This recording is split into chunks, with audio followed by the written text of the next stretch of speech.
Hello friends, this is Shannon, and today I am going to demonstrate how to warp on your Rainbow Loom.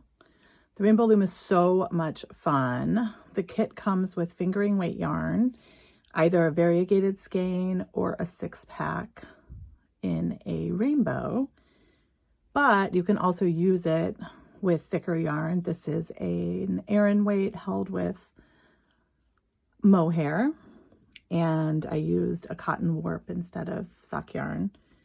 So really, you can do so many different things with it.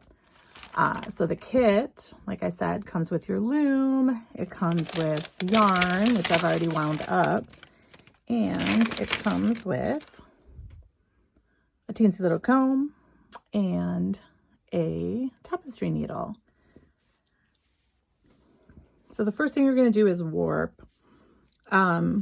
Warping on this loom is pretty much the same as warping on any other of our small looms. It's just a little different because you're warping at an angle, and because of that angle, sometimes it's a little harder to get your, especially on the bottom part where the teeth are a lot smaller, it's harder to get everything to just kind of stay together.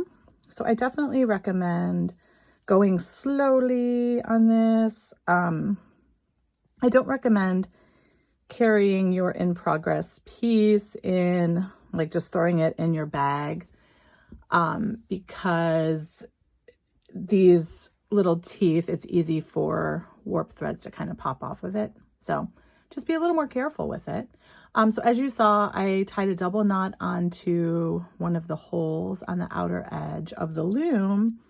I always like to start on the left. There's no, kind of, you must start on the left, you must start on the right. Doesn't really matter. And then what I'm going to do is I'm going to go across the back of the loom and then come up on that first top notch.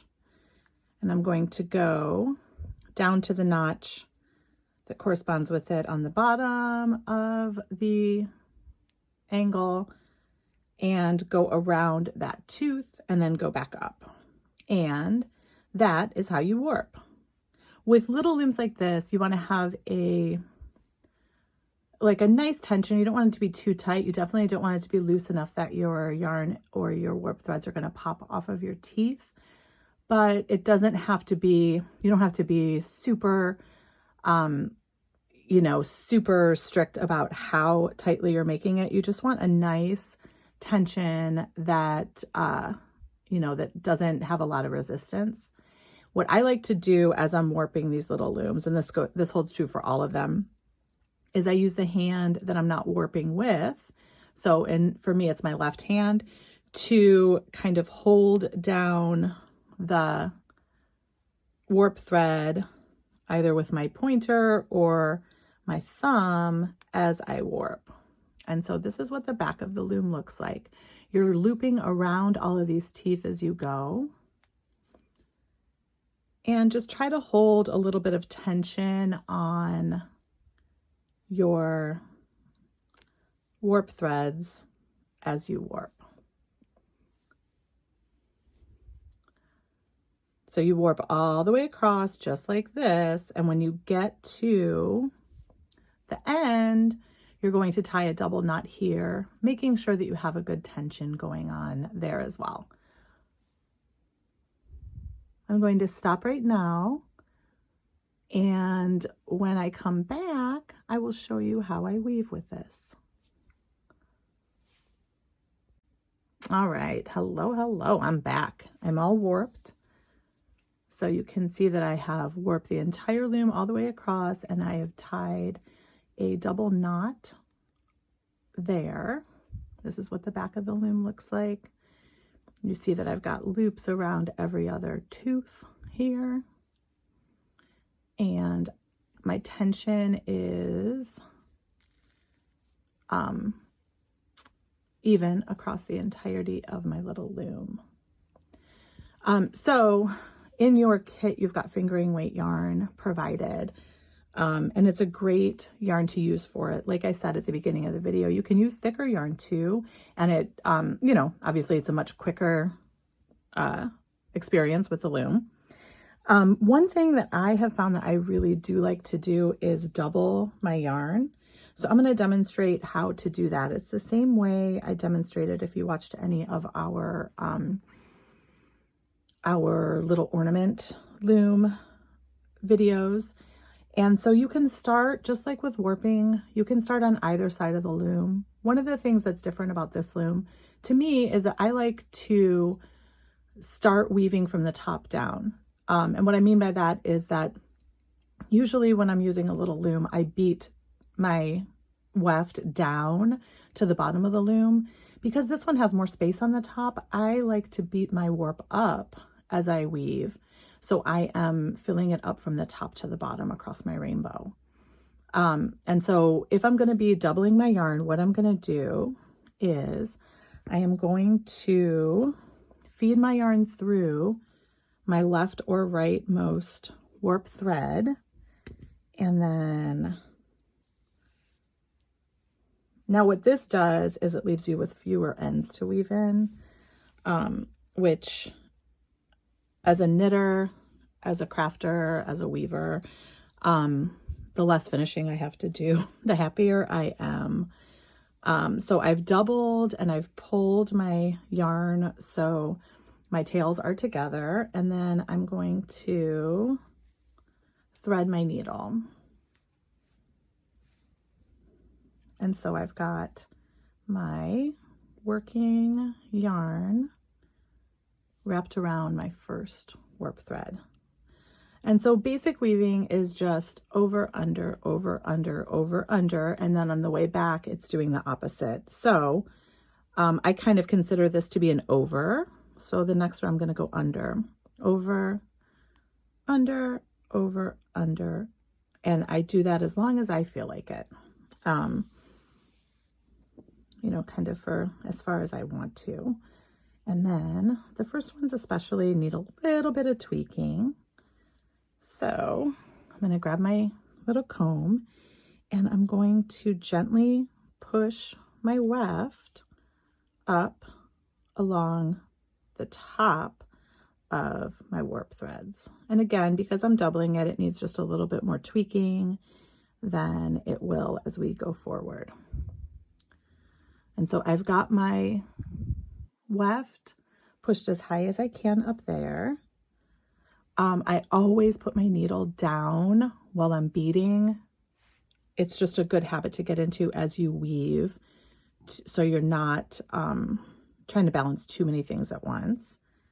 And then I'm going to do my over, under, over, under, over, under. I'm going to pull my, see, it gets a little tangly because it's kind of long, and that's okay. Like with many crafts, weaving is really good for teaching us patience. And then I'm going to use my comb to push those weft threads up again. One thing to keep in mind, you don't want to be pulling the side of your piece very much. You want to be really gentle about pushing. You want to leave a little bit of extra warp as you go, so you have the space to go over and under. You can use your comb. That's why we got these little teensy combs, because they're really nice for the angle. You can use your needle if that is easier for you to beat your warp thread, or you can just use your fingers. A lot of people also use forks. So if that's easier for you, or if you have a cute fork you want to use, that's always a deciding factor for me. And here we go. So I'm going to leave a little bit of extra warp thread hanging. I mean weft thread, sorry. Weft thread hanging. And I'm going to push it up.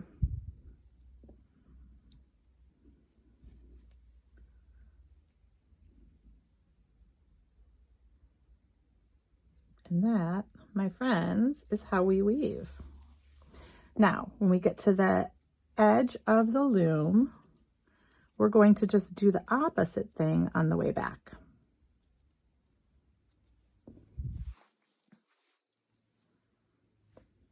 So here's our little the first part of our first ray on our rainbow.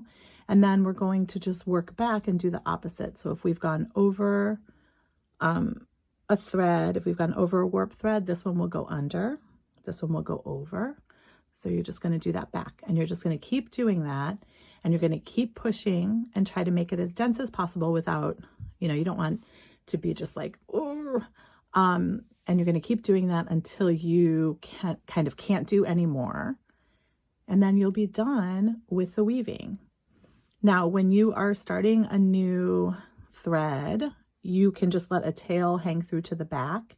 And then I like to overlap at least a little bit. So you can hook your yarn to a piece in the middle. You don't have to start on the edges if you want, the same way we did here, and overlap a couple stitches and then just keep going. You can add different colors if you want. You can add different textures if you want. You can do something super fancy like putting little baubles or buttons or stitch markers on by just threading them onto your needle. There's so many fun things you can do. One thing I want to do is make pom-poms for clouds for the bottom of my rainbows, because I think that would be adorable. But that is how we weave. All right, dipping in to show how to add new yarn, particularly if you are doing a one color rainbow where you don't want to have specific stripes of different colors. So I like to change my colors more in the middle, or change my yarn more in the middle of the rainbow instead of at the beginning or the end of a row.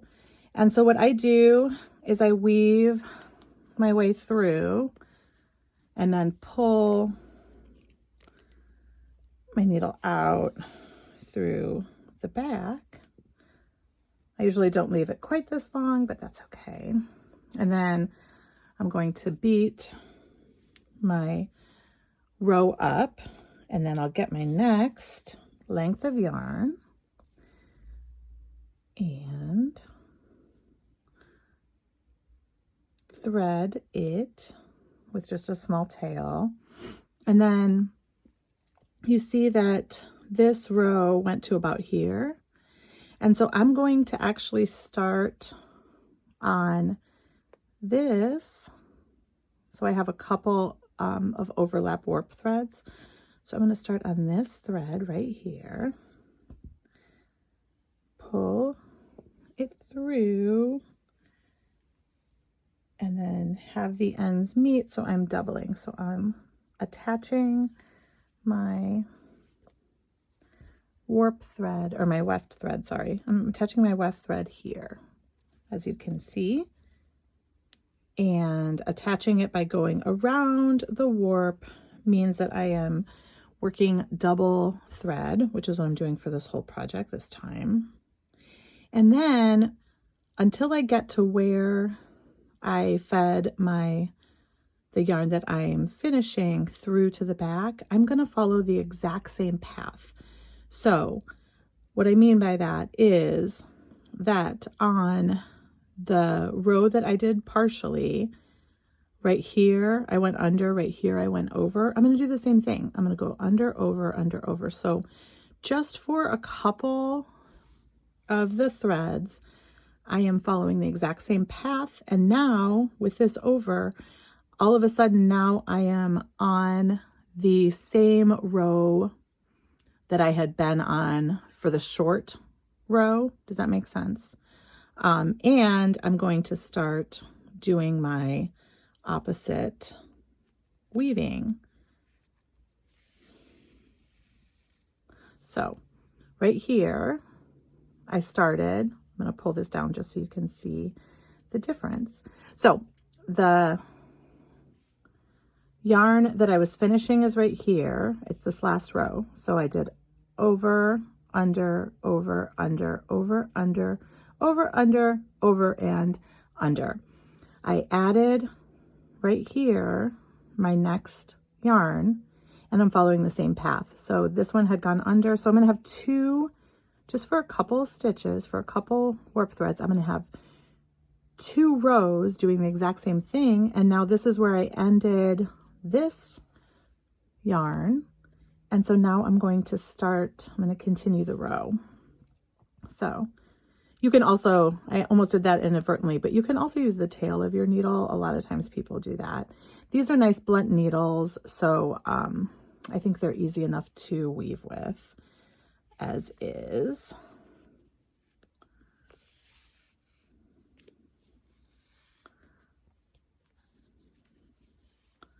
So here, I'm gonna push it all up. And so here's where we are. So there are definitely, on this row, you can definitely see that there are 2 different rows that are overlapping and that are doing the same thing here. Once you get a little farther along, get another row or 2 in, you won't even be able to tell that. And then when we're all finished, you can just trim your ends from the back after you've taken your rainbow off of the loom. So I'm going to finish this up and then I'm going to come back and show you how to take it off of the loom. All right, now I'm ready to show you how to take your rainbow off of your loom. So what we're going to do, we're going to go slowly and gently as we do this. But basically what we're going to do is we're going to be pulling our warp threads through so they are against the weaving. So we're going to start in the middle and I'm going to pull this top warp thread off, and then I'm going to follow it down. I'm going to go from the center out this way and then from the center out this way. So I'm going to follow the warp thread down and I'm going to pull the corresponding bottom one off of the tooth. Then I'm going to just gently grab the leg of the thread that is attached to the top one I took off, and I'm going to pull gently until it rests against the top of the weaving. And then I'm going to go up to the next warp thread on the top and I'm going to pull that until the bottom one rests against the weaving. Then I'm going to go to the bottom and I'm going to pull that through. And you keep doing that all the way across. You don't want to pull it too tight because it's hard to zhuzh it back out once you have pulled too tight. And you want to have a really similar loops on the top and the bottom, similar tightness, similar tension, all the way across. So we've got this. Sometimes with a multi-ply yarn, one ply will get a little caught on the tooth. So just go nice and slowly as you do it. As you can see, I like to keep everything on the loom until I am ready to pull, just so I'm not getting confused as to which thread I'm supposed to be pulling. I wouldn't necessarily suggest taking the entire thing off the loom and doing this, but that's how you finish. When you get to the end, you're going to have a long tail on either end and you can just weave it in the back. Then you can trim your warp threads. If you've done single, kind of single rows instead of a double like I did, you probably will have more to weave in. So just weave the ends in on that. And then your little rainbow is complete. Pretty magical. Pretty awesome. Then you can start your next one. Yay!